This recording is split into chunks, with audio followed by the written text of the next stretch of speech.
na jafe-jafe yi nga xamante ne mënuñu ko bañ a dénoncer parce que citoyen ci réew bu ne ci dëkk bu ne dafa am ay droit yooyu yoon moo ko jox te droit yooyu dañ ko war jox ba mu mat sëkk su boobaa nag la autorité bi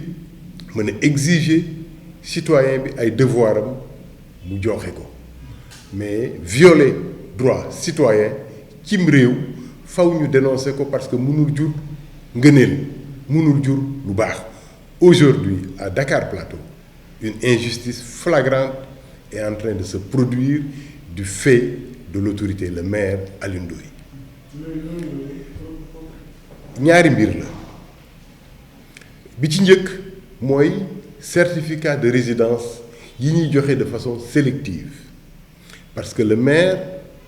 moo récupéré délégation de signature yi mu joxoon officier d'état civil yi yépp mu centraliser ko au niveau de son bureau di ko signer personnellement et de façon sélective et injuste tey jii bëri na ay citoyens Dakar Plateau yi nga xamante ne ñu ngi xaar seen certificat de résidence bu ñu déposé depuis une semaine ou plus tout simplement parce que ñoom ñoo dëkk Dakar Plateau te xamante nañu seen biir y a des figures emblématiques que les gens du maire xam nañ ne ñii waa opposition lañu su dee waa opposition la on dit on délivre pas wala dañ koy traîner ko te loolu mën na entraîner que citoyen ci boppam renoncer parce que jot amul jot bëriwul mu renoncer à son droit.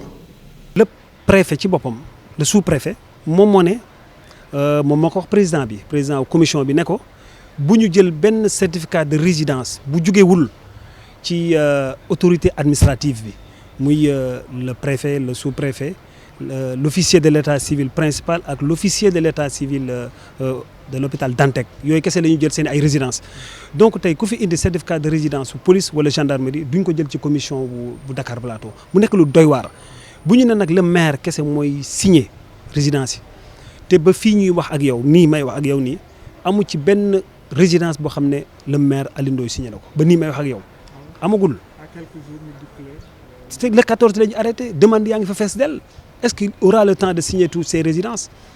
loolu benn problème la beneen problème bi ci des tey jii am na ku ma ne dem na sous-préfecture yóbbu résidence am boo xam ne police moo ko jox bu Rebeuss mu dem ba foofu ñu ne ko arrêté nañu duñ délivrer résidence keneen ki aussi ñëw na indil ma benn enveloppe boo xam ne dañ ko scellé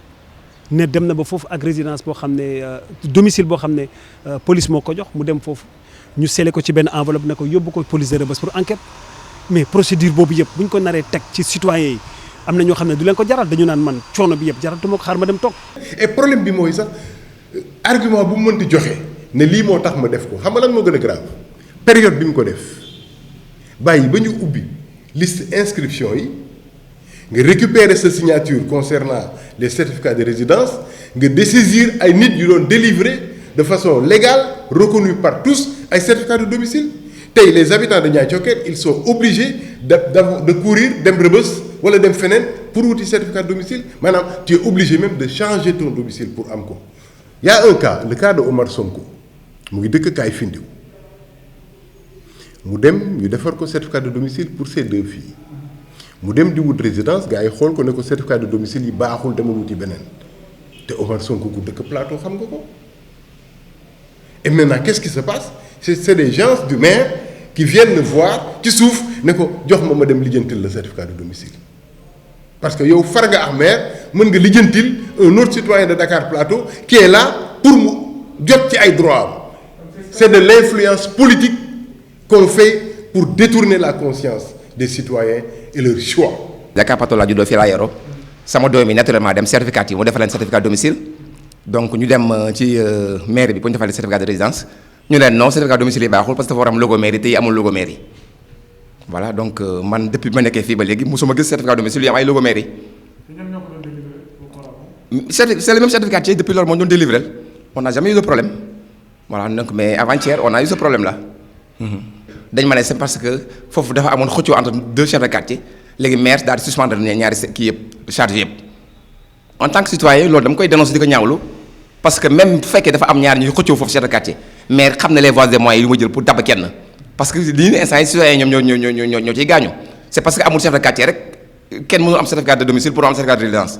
parce que xam nañu en réalité loolu c'est juste une raison la présidente raison c'est parce que maire moo ko tey parce que il veut pas que les primo-votants inscrivent pour mën a voter loolu kese la. Ce matin, j'ai fait une correspondance que j'ai adressée au sous-préfet avec ampliation au préfet, au gouverneur et au ministre de l'Intérieur. Donc attirer son attention et rappeler également la circulaire du ministre de l'Intérieur. Ils avaient dénoncé cette situation-là. tey jii tey boo ñi dëkk plateau sax pour ñu am certificat de domicile ak résidence c'est tout un problème tey am na ñoo xam ne dañuy dem pour outil résidence te fekk sax ne du pour révision bi moo tax pour complément de dossier la wala leneen ñu téye ko fa parce que jàpp nañ ne tey képp ku dem outil domicile wala résidence rek élection locale yi ñoo tax. loolu tamit dafa nekk beneen affaire boo xam ne man jàpp naa ne démocratie sénégalaise weesu na foofu. Il y a un aspect important qui mérite d'être souligné c'est le transfert des électeurs transfert électeur déjà le maire qui est là gars yi ñu ngi ko doon accuser ces élections yi la passé il a transféré beaucoup de militants de l'extérieur pour se faire un électorat léegi su amee délégué de quartier nga xamante ne nangu nañu seen prérogative jël seen certificat de domicile. Qu'est-ce que le maire et ses gens vont en faire? Les populations sont en droit de soupçonner des velléités de transfert massif d'électeurs. ñu ngi accuser ay nitam ne am na ay certificat de résidence yu ñu defar ak ay certificat de domicile pré-signé ñu yoree ko seeni sac di doxantu biir Dakar Plateau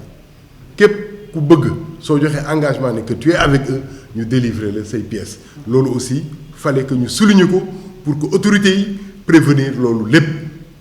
xel yëpp daal ñu xam ne lépp jaar na ci yoon on est dans un système véritablement démocratique. xam nga loolu soo ko déggee sax nga xam ne du wax ju am du yanu maanaam parce que mënoo nekk autorité nga am ay prérogatives lu ñu la dénk peut-être ay yëfu par loo tax déjà maire njaaxaanay lay tëddee bañ ko xasee ba élire mu doon maire il est là pour la population daf fi nekk toogal fi askan bi li tax ñuy indi commission ci biir mairie c'est parce que acteur la fa bokk ci processus électoral bi. pour domicile yi ñëpp xam nañ ne domicile chef de quartier moo koy defar chef de quartier tamit nag day fekk muy chef de quartier bu am décision maanaam bu goxam réunion fal ko ne kii mooy la ñuy représenter chef def PV yónnee ko ci maire bi defaral ko décision liste baa ngi fii ñooñ bu weer dee am na lu ñu leen di jox kooku chef de quartier ñooy defar domicile su la defaralee domicile bi ngay door a ñëw boole ko sa photocopie carte nga déposer résidence yi état civil lañ koy defaree ak sous préfecture soo demee sous préfecture ñu defaral la ko xanaa kooku farul fenn moom neutre la boo demee sous préfecture ñu defaral la bu dee maire bi la. dañoo jàpp ne maire bi rek mooy délivrer. non du maire loolu mënul nekk sax yow it du maire bi kese xam nga loolu moo tax nit ñi dañuy jaxase xelu nit ñi mais nag heureusement ba Sénégal nit ñi dofuñu booy wax da ngay wax lu leer yii ay échéance la élection yàgg na fi am nit ñi am nañ expérience am na yoo xam même boo koy wax pour jaxase xelu nit ñi dofuñu comprendre nga domicile maire. boo demee état civil lañ lay établir certificat de résidence boobu maire moom signature am officier d'état civil la su ko neexee délégué ko su ko neexee jëlal ko boppam comprendre nga bu ko jëlalee boppam nag dañuy defar foofu dossier bi indil ko fii dugal ko ci courrier après bu xoolee bu signé mu delloo ko foofu nga dem jëli sa résidence. maire mënul jouer ci loolu parce que moom ci boppam ak ni mu fi yàggee ak li mu fi liggéey xanaa am na nit ñu ko favorable ñu soxla résidence. bu dee dañuy wax rek est-ce que ñooñu di yuuxu ñoo ko gën a soxla résidence parce que moom tam acteur la dafa soxla ay acteur comme tout le monde kon loolu yanuwul maanaam ñuy wax dañu war a wax buñ ne dafa amoon ay résidence yoo xam ne dañ ko defaroon préparé ko depuis mai depuis juin depuis mars di xaar ñu ñëw ba fii ñu ne leen kii bi ubbi na le 31 juillet kon résidence bu fiy ñëw day am datu 31 juillet à partir du 31 juillet jëm ba décembre bu ñëwee dañ koy jël.